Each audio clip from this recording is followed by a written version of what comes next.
Magluluto na naman tayo ngayon ng fish maw. Ayan, paborito kasi namin, kaya lagi kaming nagluluto. Pero ito yung ating naidagdag. Ito yung white fungus, quail egg. Ito yung ating fish maw. Ayan. Siyempre, ito yung ating chicken breast. Is-shredded po yan natin. Magpapakulo na tayo ng sabaw. Lagay na naman natin ang ating chicken broth. Ayan. Ito naman ang ating fish maw. Ngayon, kumukulo ng ating sabaw. Lagay natin ang ating fish maw. Papakulo lang natin siya.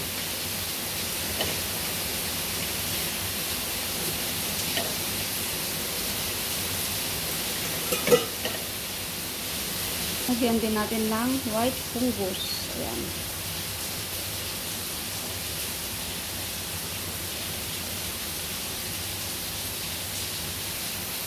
Papakuluan po lang natin siya hanggang maglambot-lambot ng kaunti.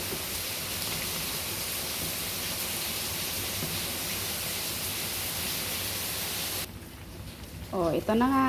Nalagan-lagan na natin ang ating fish maw at saka yung ating white fungus. Ayan. Okay na siya mga idol. Ang masarap nating ulam for tonight video.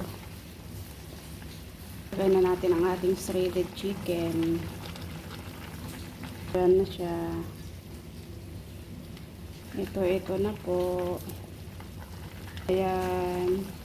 Ito na nga, lagyan natin siya ng tapioca starch. Ayan. Tapioca. Stir lang natin siya. Para sa pampalapot lang yun mga idol.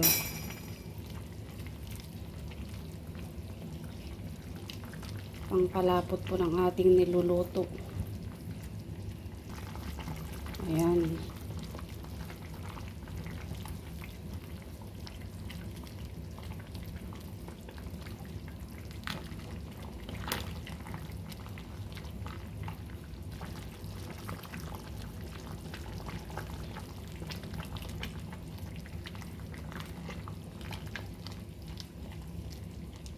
Oh, ito na siya.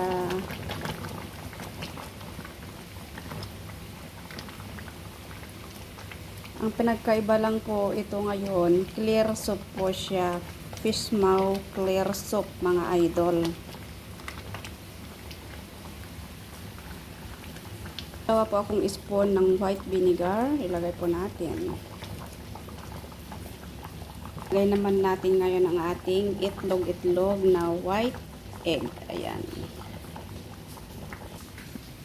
Ganyan. Ano na?